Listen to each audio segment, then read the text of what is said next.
Getting right to it is okay unless you had something else on your No, mind. let's get right to it. I'm sure there'll be things that come up. They typically do. So, a few months ago, I got a text from a good friend of mine. Shout out to my friend Ed Gabersky, aka Eddie Nebula, who's a local Rochester musician I've known for, oh boy, over 25 years at this point. One of those people you meet where, like, the first word he ever said to me, I felt completely at ease and like an affinity for this guy. But he sent me a text, and I'll read you some of it, and it aligns very much with some thoughts that I've had and that I've been wanting to get your take on. So he says, he's white, by the way. He says, I'm prejudiced against white people who go overboard and try to sound like a black soul singer. That isn't the same as suggesting that you can't have elements of soul or even perform soul music or R&B music if you're white. But you got to know your place. Color inside the lines, and he means musically there. I say this because there's an element of soulfulness that is only found authentically in the voice of a black soul singer, female or male, and it's informed from very genuine places. For example, I like Humble Pie the band, but I like them as a rock band, not as a soul band. I think they make for a great 70s rock band, and I like their songs. He goes on, but there's this is my favorite part. Listening to Steve Marriott from Humble Pie go overboard to be black is like watching Tropic Thunder with Robert Downey Jr. playing a white guy playing a black guy. Even though I love that film, Go on. so um, so then he says, now black people have a wide open road to play white-based rock and roll anytime they want because it's their fucking music in the first place. Now, this is not a super woke dude either. It sounds it has that ring, doesn't it? As somebody who's like playing it really not safe, but saying the things. And that got me thinking because I know guitar players like Vernon Reid and Tom Morello, Vernon Reid, Living Colour, Tom Morello, Rage Against the Machine, have like explicitly said before, this is our music. And they're talking about like rock and heavy rock in particular. And I feel like if you want to say rock and roll is black, that's fine. That's true. That's absolutely true. And even to some degree, roots music, like there's black roots in like country and all those other branches. But arena rock, the stuff I grew up listening to, I always felt was white. And should we have a hang up about that? So this is what I want to put. Yes, I want to put this in your lap, and I have much more to say. But I'm once you get out of the rock and roll era, once you get out of like, okay, Elvis co-opted or whatever, or got credit for things that black musicians like Little Richard weren't getting credit for. That's the story, right? That's the narrative, and I'm not disputing that. I don't know enough about that. It seems okay. I can accept that. Once you get into the 70s, though, or even the late 60s into the 70s, I don't think we should have any reservation about saying this is a white American art form. And what's the problem? Why can't we embrace that? So you tell me, James, is that premise even correct? And is my question, what's your answer to my question?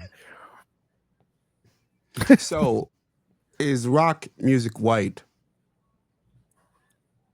My answer, it neither is nor is not.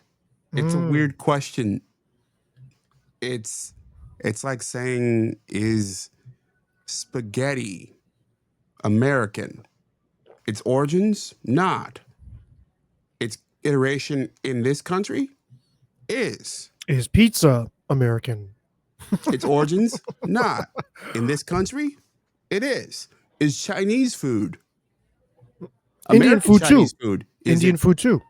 American Indian food, right? I mean, yeah, Indian food served in America. Yes, served in America. Like, because from what I understand, and you know this better than I, there's a bit of there's a different tweak for the American taste. Definitely, and there's a lot of regional, and Mexican food is very regional. That's another great example.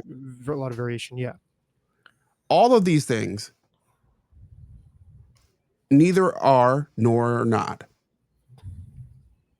So when it comes to their origins, I mean, rock, you would think, yes. I mean, from what we know, Robert Johnson going back, Devil selling soul at the crossroads, even going back into soul going back into the churches, really. And Mhm. and Sacred Steel. I was talking about pedal steel guitar with someone last week. And like there's this long lineage of rock being entangled with Black culture. Its origins are tied with Black culture. Is it solely? No, not solely, even in its origins. But it's an incredibly key part of its larger story. So I think there's an interesting question, and why I thought it got my brain going when you mentioned it was, okay, there's this larger discussion about cultural appropriation over the last, what, 10, 15? Is it longer than that? In terms of its like percolating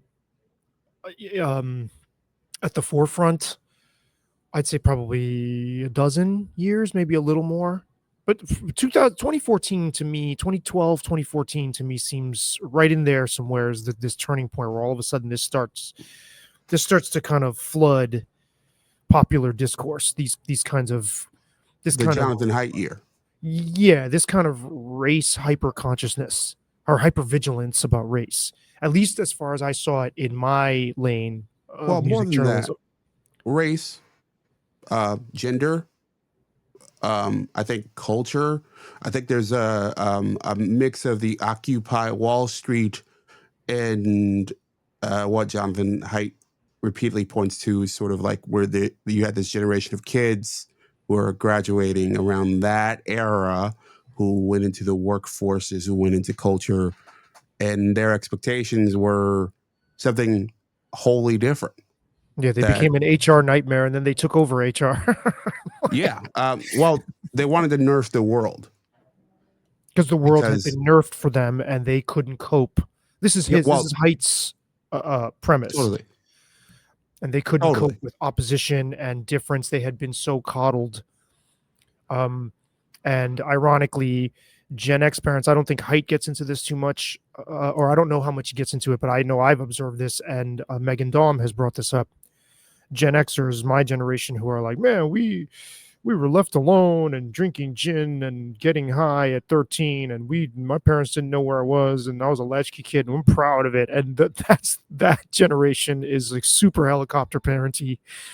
So for whatever that's worth.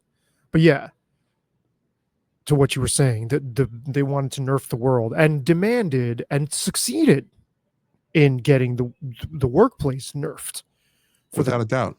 And I think what we're seeing with national politics with the Trump administration is sort of a reaction to that, among other things. There's a reaction to a number of things, but I think that's a big undercurrent where it was like, okay, we're not nerfing anymore. At least not nerfing in the that's probably let me rephrase that because I do think there is some nerfing, but it's like we're going to change the things we're going to nerf. Or fuck you, I won't nerf what you tell me.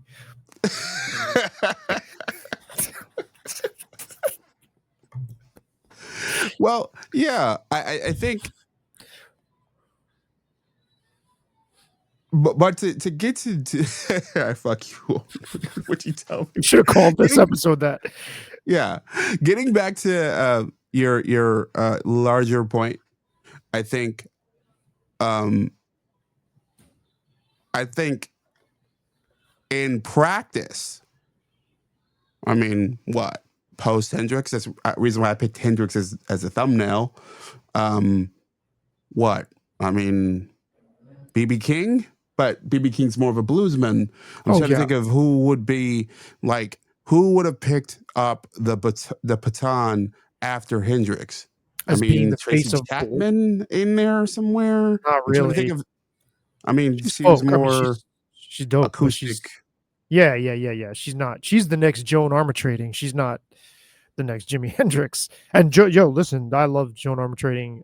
Yeah, I think Tracy Chapman's super powerful. I'm just saying, love them. you're asking who's the face of the black face of rock music. Yeah, and I think Vernon Reid is the closest one, I would think. yeah, Vernon Reid is certainly up there, and then after Vernon, because Vernon is, this is like a 30 years of Vernon. Living Color, for those who don't know. It's 37 mean, years. It's 1988. Is that first record, the one that they had the big hit Cult of Personality on, is 1988. I mean, like just as a young kid, young black kid loving rock, growing up with, Big Brother cranking up rock. When I heard like Seven Dust, I was pumped, but that's not the whole band. Like it's just, they are rare. It's kind of like, actually, I hadn't thought about this till right now. The perfect analog is baseball. I think I know where you're going with this. I'm excited. You could argue the greatest baseball players of all time. A lot of people will look at Willie Mays. A lot of people, won't admit Barry Bonds, but Barry Bonds. You look at Ken Griffey Jr. growing up, Ken Griffey Sr. before him, Hank Aaron. The volume of black baseball players was always a high percentage, and then it wasn't. Wasn't it black dominated in the 70s and 80s, maybe up Without a doubt. until the 90s? Doc Gooden. You go on and on and on and on.